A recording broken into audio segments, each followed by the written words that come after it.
pessoal! A gente vai ver agora como trabalhar com famílias. Eu vou começar com pilares. A gente vai fazer primeiro o pilar retangular, depois um pilar quadrado, depois esse outro tipo de pilar, que é um pilar que ele tem duas formas. Ele tem um retângulo na base e um quadrado em cima. E por último, o pilar da rodoviária de Curitiba, que é um pilar de base retangular e topo retangular também, porém esse topo ele está a 90 graus, a seção aqui de topo ela está a 90 graus da seção de base. Com isso, vai dar para entender os fundamentos de criação e edição de famílias. Quando eu começo um trabalho, eu posso começar um trabalho de projeto ou um trabalho de família. Eu vou no item família novo e vou criar um novo pilar. O pilar, ele é para o Revit uma coluna estrutural métrica. Eu vou abrir coluna estrutural métrica e ele já vem com essas linhas verdes em tracejado, que são planos de referência pré-estabelecidos, e eles servem para eu fazer o meu desenho, vincular o meu desenho a esses planos, e isso facilita o gerenciamento aqui do meu trabalho.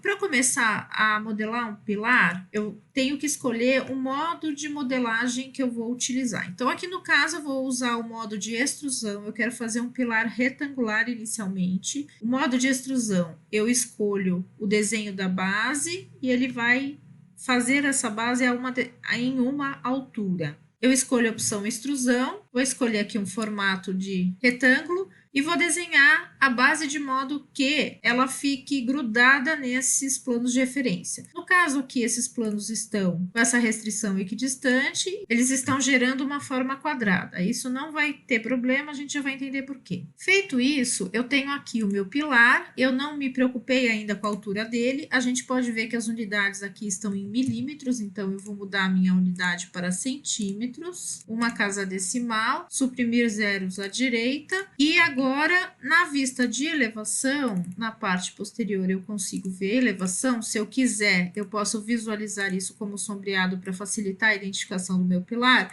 Eu vou ver que esse pilar ele está com 25 centímetros apenas de altura. Então, eu vou pegar esse pilar, eu vou arrastá-lo até o nível superior. Eu já tenho dois níveis de referência aqui, o nível inferior e o nível superior. Então, eu vou arrastá-lo e assim que eu grudo a altura desse meu pilar por essa seta, aqui no nível de referência superior, aparece esse cadeado para que eu possa travar a altura desse pilar aqui no nível de referência superior. Feito isso, eu tenho um pilar modelado. Eu ainda não atribuí as regras paramétricas desse pilar, mas ele já existe. Já existe um pilar que por enquanto está quadrado, porque essas duas cotas estão iguais. Se eu alterar essa cota de baixo para 80 centímetros, então ele vai passar a ser um pilar retangular. Se eu colocar 30 centímetros, eu vou ter uma outra situação. Esses dois parâmetros, eles já vieram com o elemento. Eu vou apagar e possa ser feita uma explicação e vocês entendam um pouquinho melhor o que está acontecendo. Eu vou pôr a escala aqui 1 para 10. Então, o que eu tenho? Com a ferramenta de cotas, eu vou produzir aqui uma cota, que vai ser a largura da base do meu pilar. Só que ele não escreve largura da base, ele coloca 30, ou seja, ele mede e atribui essa medida. Ao invés de uma medida, eu quero aqui no item legenda que ele crie, eu vou criar uma legenda. O que é uma legenda? Eu vou colocar aqui, ó, largura da base é um parâmetro de cota, então ele diz que a largura da base é 30. Quando eu faço isso, largura da base passa a ser um parâmetro que eu posso encontrar ali. Quando eu for editar e criar os tipos da minha família, eu vou ter um item chamado largura da base, que eu posso variar para criar os meus diversos tipos dentro dessa família. Outro item que eu vou criar aqui, outra cota, e para essa eu vou criar uma nova legenda chamada extensão da base. Então, esse é um pilar em que eu tenho largura da base e extensão da base como dois parâmetros independentes. Eles não têm nenhuma relação um com o outro. Eu vou ter duas linhas em que eu posso atribuir valores para cada uma delas de modo independente quando eu incluir esse pilar no meu projeto. Eu vou mostrar para vocês, eu vou salvar essa família, aqui na minha pasta famílias eu vou chamar de pilar retangular, o tipo de arquivo que ele grava é RFA, vou fechar esse arquivo e vou criar um novo modelo de arquitetura, um projeto, e eu vou trazer esse pilar para cá. Eu tenho aqui no meu projeto, então, umas paredes, eu vou incluir o meu pilar. Arquitetura, coluna estrutural, e eu vou ter que carregar para esse trabalho aquela família. Vou no carregar família,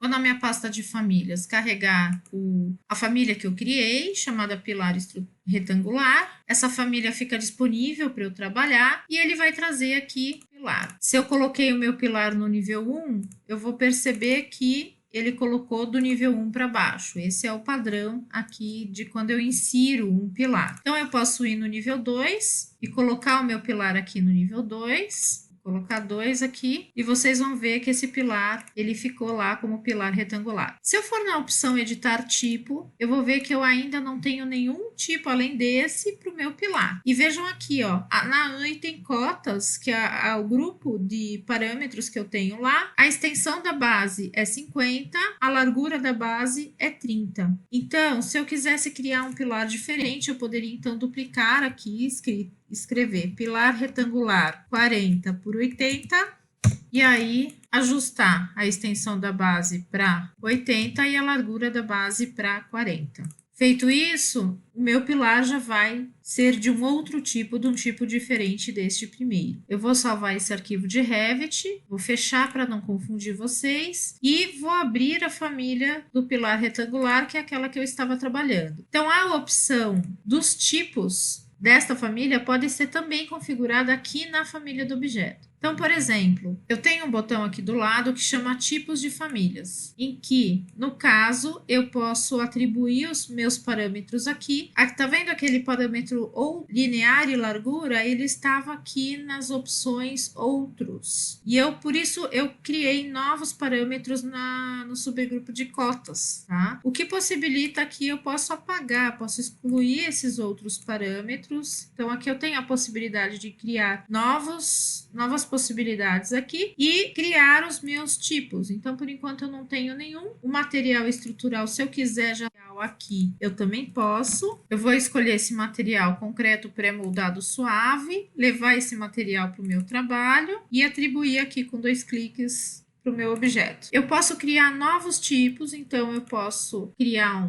pilar retangular 20 por 40, em que eu vou ter 40 de extensão e 20 de largura de base. Eu posso criar outro tipo, pilar estrutural, pilar retangular 40 por 80, e editar as minhas cotas aqui. Desse modo, eu já estou criando, vou dar o aplicar, eu já criei 2 tipos dentro daquela família. Então, se eu quiser deixar tipos pré-configurados, pilar retangular 30 por 70, por exemplo, nada impede que eu edite depois, quando eu estiver trabalhando, eu duplique as famílias e crie novas famílias a partir dessas daqui. Mas se já são medidas que eu sei que vão ser muito utilizadas, ou se eu estou reproduzindo um objeto industrializado, que eu já tenho a referência, já tenho uma série de opções desse objeto já definidas, eu posso trabalhar aqui. Esse material aqui eu vou mudar, não sei porque ele colocou aqui errado, eu não dei conta. Então, é o concreto pré-moldado suave cinza. Eu posso criar tipos também variando os materiais, né? Enfim, os parâmetros que eu vou variar vai depender de cada caso. Mas eu gravando esse pilar, eu criei o pilar e criei os tipos também aqui. Eu vou abrir novamente aquele meu trabalho, vou fechar esse arquivo e abrir o meu projeto, aula pilares. E se eu carregar novamente a minha família, se eu não tiver com nenhum objeto selecionado, eu posso vir aqui no inserir, carregar famílias, ele vai carregar novamente aquela família de pilar retangular, ele vai falar que já existe, eu vou substituir a versão existente. E aí, o que acontece é que quando eu for incluir um pilar estrutural, agora já vão aparecer aqueles tipos que eu tinha definido previamente, eles já vão aparecer disponíveis aqui para mim. Então, se nesse momento eu quiser pôr um pilar de 30 por 70, eu consigo fazê-lo aqui. O segundo pilar que eu vou criar é o pilar quadrado, que ele é muito parecido com o pilar retangular, mas ele possui uma restrição. Ele, além dele ter a geometria parecida, ou seja, ele tem um desenho de base de 4 lados, ele tem uma extensão, porém, ele tem uma restrição, que é a largura da base será sempre igual à extensão. Então, como é que eu vou fazer isso aqui no Revit? Eu vou abrir a família de pilar retangular, porque a partir dela eu consigo criar o meu pilar quadrado. Eu tenho minha família de pilar retangular em que eu tenho a largura da base e a extensão da base como dois parâmetros independentes. O que eu vou fazer é o seguinte, eu vou trocar essa cota ao invés de chamar extensão da base, ela vai se chamar também largura da base, ou seja, eu vou atribuir a legenda largura da base, o parâmetro largura da base também para essa dimensão, de tal modo que se eu alterar essa largura aqui para qualquer outro valor, se eu colocar 60 de largura da base, automaticamente ele vai atualizar também essa extensão que também está vinculada ao parâmetro largura da base. Então, é muito simples, né? Eu defino uma regra e vou salvar isso como família e vou chamar de pilar quadrado. Após eu criar esse meu pilar quadrado, eu venho nos tipos e eu vejo que essa extensão da base continua existindo, mas era um parâmetro desnecessário para esse tipo de para essa família. Então, eu vou excluir esse parâmetro e a partir daqui eu tenho que só cuidar, porque eu já tenho pilar retangular, eu já tenho outros tipos aqui criados, então eu posso renomear esses tipos, por exemplo, pilar 25 por 25, eu tenho que cuidar com a edição desses tipos, mas eu tenho a opção de renomeá-los. Então, por exemplo, pilar retangular 30 por 70, eu vou renomear pilar 40 por 40, atribuindo a largura da base para 40, e o pilar retangular eu vou renomear para pilar 50 por 50 e assim por diante. De tal modo que se eu aplicar, eu vou ter agora os tipos relativos aos pilares quadrados, em que eu tenho a largura da base como um único parâmetro desse pilar. Eu vou salvar como família, novamente como pilar quadrado, e quando eu inserir no meu projeto, esse vai ser o único parâmetro que eu vou ter disponível.